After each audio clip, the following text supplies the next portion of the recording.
Okay, guys, we are on the cusp of another really big superhero movie, and this is very exciting. Supergirl is just about to come out, and with that, I expect that it's going to change an awful lot about the character, what it's like to be a fan of the character, much like Superman did for Superman last year. Last year, I did this big retrospective right before Superman, the movie, came out, and just kind of looked at what the character was like, what it was like being a fan of the character, what we expected the movie to change about the character, and it was a pretty interesting and neat time capsule of what that world was like before the big world-changing, fan-changing event that was Superman.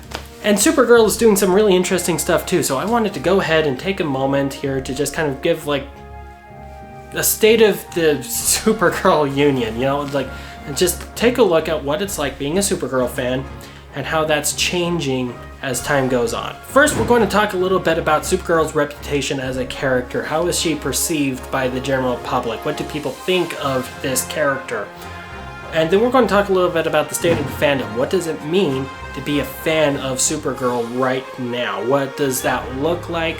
What does that feel like? That kind of thing. Then we're going to talk about the movie, the expectations we have for it, as well as kind of the hopes that we want to see from this movie. How do we want this movie to change this character, or how people see this character? That's the kind of thing we're going to be looking at. So first, let's go ahead and talk a little bit about the reputation of the character, because unlike Superman, who in the last, let's say, 20 years even, has kind of had a rocky go about, just ups and downs as far as how their character is perceived, Supergirl has not had that problem. Like, Superman had this weird thing where he was reframed differently by Man of Steel, and like Batman v Superman didn't help, and Justice League made things weirder, and like it just kept going and going, and let's be real, it wasn't ever going to go to a place that anyone was going to be really excited about. But the Supergirl somehow was doing pretty well there. While she didn't appear in like very many movies at all, she was hinted at being very, very important to Zack Snyder's original plan.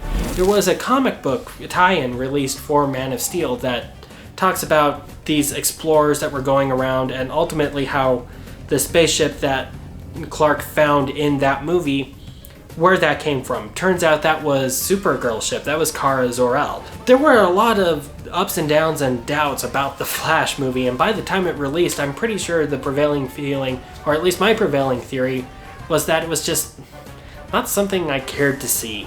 But Supergirl put a lot of life into it. They announced the actress, and they showed off the costume, and it looked really interesting and really cool. And that was neat. And there were a lot of conversations at that time that Supergirl was going to become the main Kryptonian of the movie universe going forward. People might not remember this, but when The Flash was being released, there were thoughts that what The Flash was going to be at the end of it was going to be the new DC Universe movies. We were going to bring back Michael Keaton as Batman, and they had plans to do that with the Batgirl movie. And Kara Zor-El was going to become the new the new Kryptonian of that universe, and Superman was going to be effectively replaced entirely. And a big reason why that character was seeing so much success all of a sudden was because of her appearance in the Injustice games. Well, we've talked about Injustice before. While Injustice did a lot to kind of hurt and ruin Superman's reputation of a character, it did a lot to really push forward Supergirl. Arguably, and I don't think it would even be that hard to argue, she was the main character of the second game. And the ending of that second game set her up to be the new Kryptonian superhero of that universe, replacing Superman.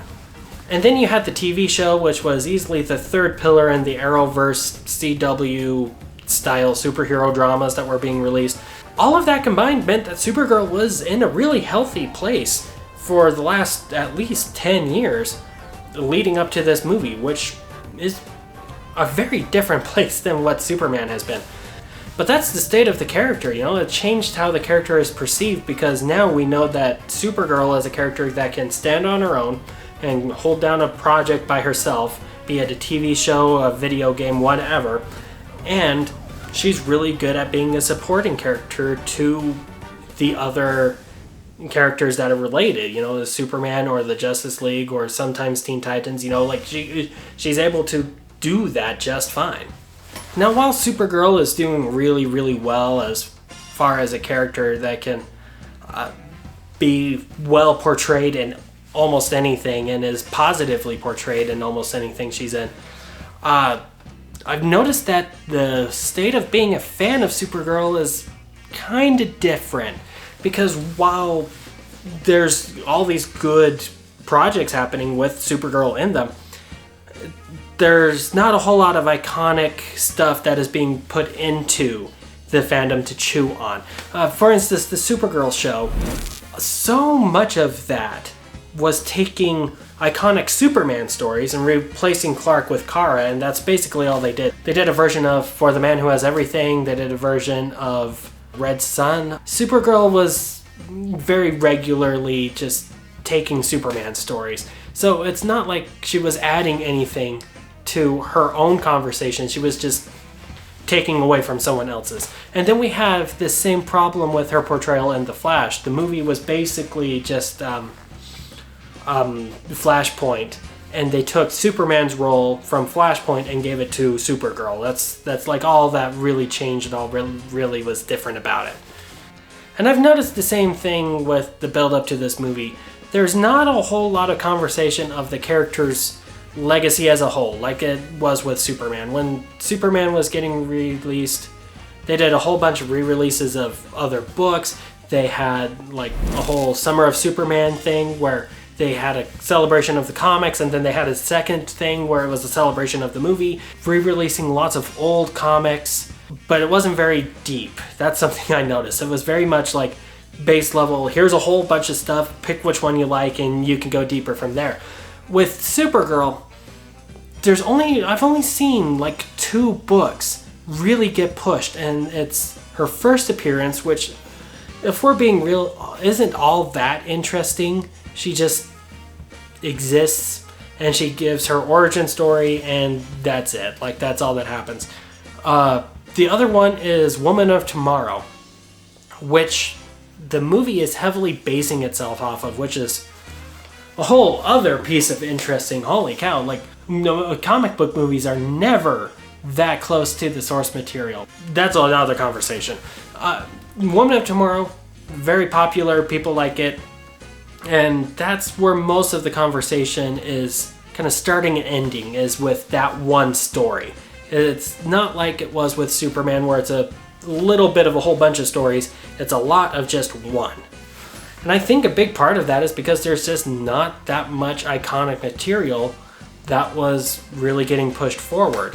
It's just the one story that did really, really well a few years ago, well enough to where the movie is being based off of it. I don't know. That's just what I'm seeing here. And what I'm hoping will come from this movie. I hope it is successful to the point where it injects some life into giving Supergirl some more of her own source material rather than having her constantly borrow from Superman's. Cool, we're adapting Woman of Tomorrow. That's great. How come that is the only book that we have that we can talk about? I would love to see more. And I would love it if this movie was the catalyst that kind of pushed demand for more iconic Supergirl stories, and they just are able to make something now after the movie that really adds to the conversation. I'm hoping that when people see this movie, they pick up Woman of Tomorrow, and that's enough to get them to keep buying comic books. Because if they keep buying comic books for Supergirl, then Supergirl is going to get more popular. If she gets more popular, then her stories that are being made right now, they're going to feel more iconic, and people are going to latch onto them. That's what I really hope we get to see. Because Kara Zor-El, odd enough, doesn't have a whole lot of lore behind her, because every time they start to build up something, it's like something happens and they have to restart her. It's a whole history thing that happens. You can see my panel that I did at FanX this last year. I talked a little bit about the history of Supergirl and how she keeps getting restarted. But because she keeps getting restarted, there's not a whole lot of iconic stuff to power that machine. I'm hoping that people see the movie, read Woman of Tomorrow, love the character, keep buying comic books, because then Supergirl will actually get some source material that we can use. We saw it with Superman. Superman released, and then almost immediately afterwards, for months, I kept seeing posts from people on like Instagram and TikTok and even YouTube saying, hey, where can I read more Superman? And that's awesome. And I love that. That is really cool. And I would love if that happened for Supergirl now. And that's the state of things here. That is what the state of Supergirl is like before the movie. It's a very different place than where Superman has been for the past while. And it's different than, Batman, because like even though Supergirl has been really popular and really successful and very well represented, she hasn't had a big Hollywood success like ever. So like she's in this really unique spot where there's not really a reputation to repair with this movie. It just has to be good. And everything I'm seeing from it says that it will be a decent enough time. I predict that the movie will be generally well liked. I don't expect it to be a world-changing kind of movie, but I do expect people to go to it and have a good time. So that's what I have to say. Go to the movie, have a good time, enjoy it, and let's all keep an eye out for like what that movie will do to the character moving forward. Because if it's anything like it did for Superman, we're going to see a lot more stories get pushed around. We're going to see a lot more people getting really excited about this character and wanting to learn more. We're going to see this character take up a much bigger place of prominence in pop culture.